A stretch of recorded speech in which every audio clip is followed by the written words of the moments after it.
we have unlimited contacts and no contracts. So another thing that we see a lot of times in our competitors is, they're trying to lock you in for multiple years at a time, and they want to gain more profit as you gain more donors.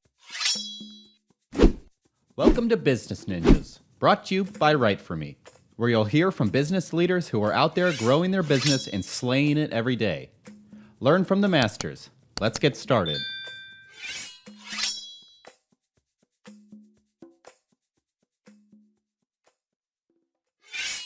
Hi, and welcome to another episode of Business Ninjas. I'm here today with Rob Burke, Chief Marketing Officer at DonorDock. How you doing today, Rob? Good. How are you doing, Andrew? I'm excellent. Thank you. Appreciate you spending some time with us. Please tell us a little bit about yourself and about DonorDock.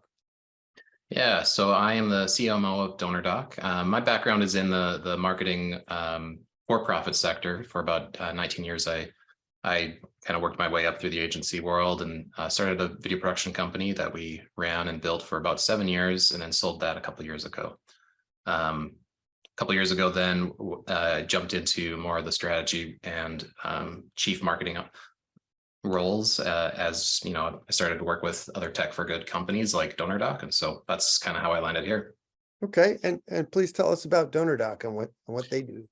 Yeah, so DonorDock is a CRM for the nonprofit sector. You can imagine that HubSpot is probably not set up very well to take in the data that a nonprofit needs to take in about donations and grants and all these other different things that we never have to think about in the for-profit sector. And so DonorDock is a CRM that is built for kind of the grassroots to small nonprofits. So that's what we built it with them in mind. And so, they're moving from anything from a spreadsheet or paper over to, a lot of times they're moving over from an antiquated or an overpriced piece of product that they're just looking for something that's a little bit simpler to use. Excellent. And what's the origin story with DonorDock? How long have they been in business? Yeah, so DonorDock was started in 2018 by Matt and Andrew, which are the co-founders.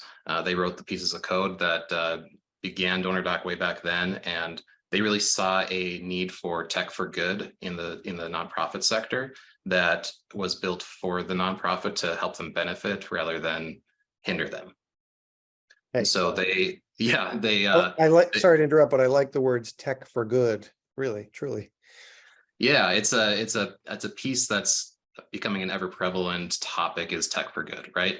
The technology out there is either not built for the nonprofit world, and it's built for the for-profit world, and so it doesn't fit them very well. They're trying to fit a square peg in a round hole. Or B, it's antiquated. It's been around for 20 years. It hasn't been updated very well, or it's overpriced. It's kind of been bloated with add-ons that are now enterprise level rather than 80%, I think, of nonprofits. Well, let's take that out. I don't want to throw a quote out there that's or a stat that's not correct. But many of the nonprofits in the United States are very small, and so they don't have the budget for these enterprise level pieces, or they don't have the manpower to run them, or they don't have the tech, the CTO that can handle it. So, well, with any luck, a nonprofit is spending its money wisely and not throwing it around on software and CRMs. What is the typical size of a nonprofit you work for? What sort of verticals are we talking about? Yeah, so kind of our ICP, or our good fit for a nonprofit is anywhere from 5 million or under. So they're bringing in donations that are less than that, and they tend to range in the 1 to 10 person or 1 to 10 employee range. And so that can be volunteers. That can be a one person with 9 volunteers, or that can be 10 employees with many volunteers that are helping them. But that's kind of our sweet spot is, I would say a lot of them are in that 2 person or under range, right? They're wearing every hat of the nonprofit. And so they don't have the time to figure out a big piece of software, and they just need something that they can jump in for 10 minutes and get their stuff done and move on to what's more important with their nonprofit. Gotcha. And what are some of the most common problems you're solving for these clients?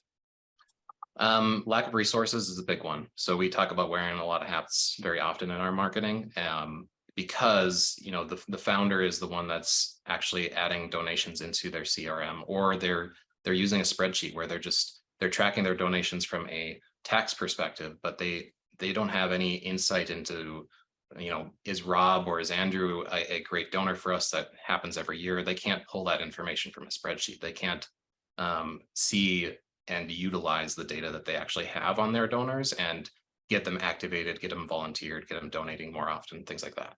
That's important stuff. That's the kind of data that, to regularly remind people that they should be donating to the cause that they have found worthy at once is very important. Right. What makes your brand stand out from its competition? Yeah, so price is a big one. We come in worlds lower in price compared to a lot of our competitors, and we do that intentionally, right? We're trying to build a piece of software that's geared towards that really small nonprofit, that citywide or statewide or regional nonprofit that doesn't need an enterprise level or really can't utilize an enterprise level. Another big one is that kind of sets us apart is we have unlimited contacts and no contracts. So another thing that we see a lot of times in our competitors is, they're trying to lock you in for multiple years at a time, and they want to gain more profit as you gain more donors. And we don't see it that way. We want our nonprofits to grow as fast and quickly as they can without feeling like they're getting burdened with more cost as they get more donors on.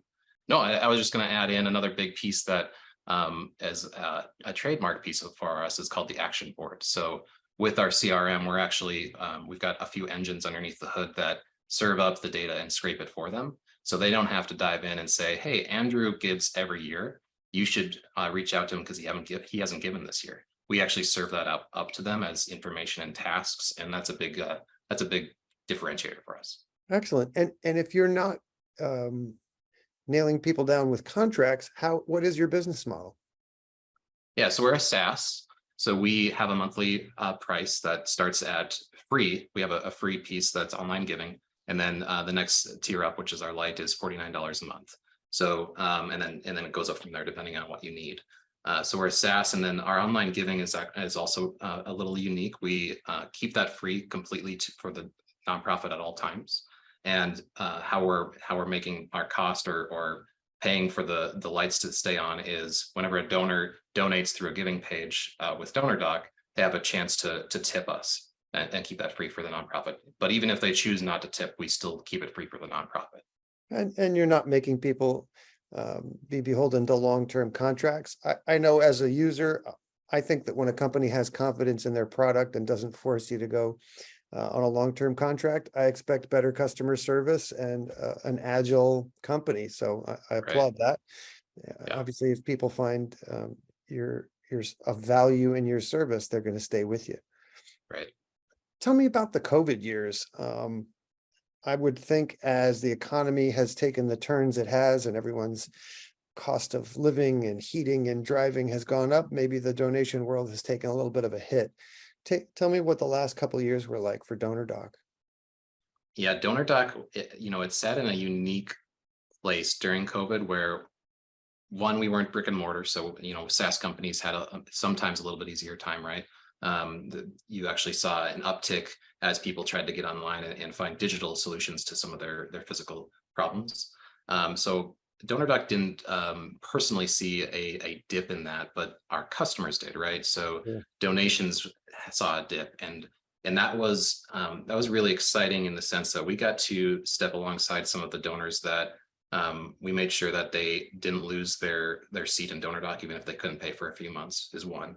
But two, that our price, I don't want to beat a dead horse, but our price was so affordable for them that they didn't feel, and they weren't locked into a contract. So they could cancel if they needed to, and they didn't feel like they were paying hundreds of dollars a month or thousands of dollars a month. In some cases, they were only paying, maybe $50 a month with us. And so it was a lot easier to keep that donor management system and online giving going with us because it was affordable and they didn't feel like it was a big ticket item on their P&L.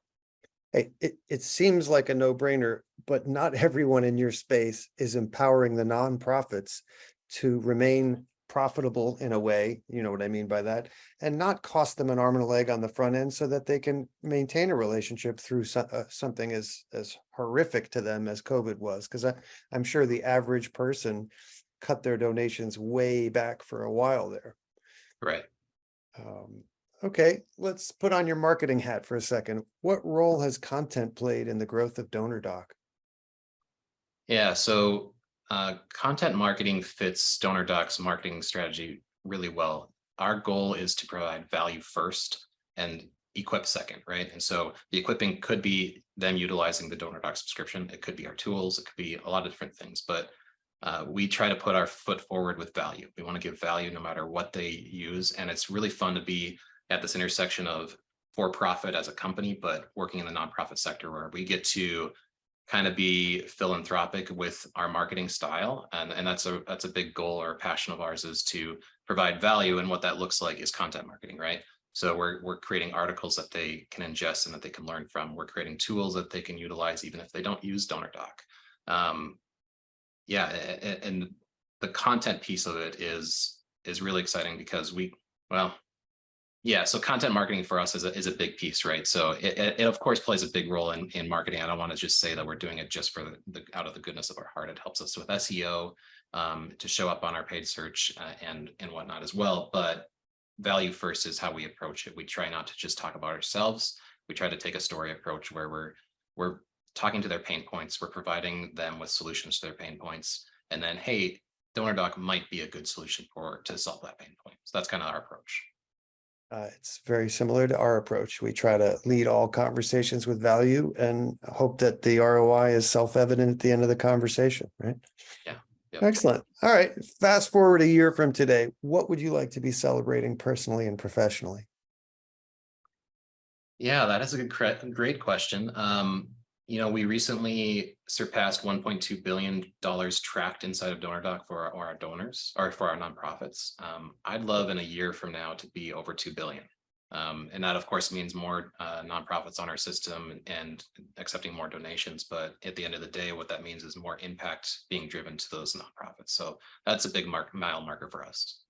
I could swear you were talking about small nonprofits with 1 to 10 employees and not the big boys, but you're talking about $2 billion of tracked donations. Yeah, well, they add up, right? That's over the course of our lifespan of 5 years, right? So it's been a slow hockey puck movement, and over the next year, I hope to see that almost double. So. Excellent.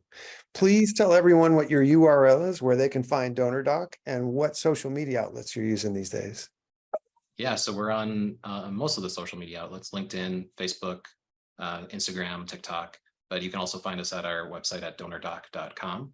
And yeah, take a look around. And if we pride ourselves on customer service. So if you ever have any questions, don't hesitate to reach out to. And if you're on the marketing side of the world and you want to talk marketing, reach out to me as well. So.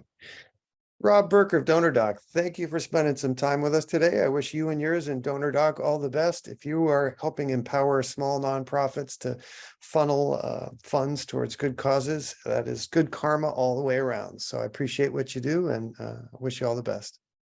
Thanks, Andrew.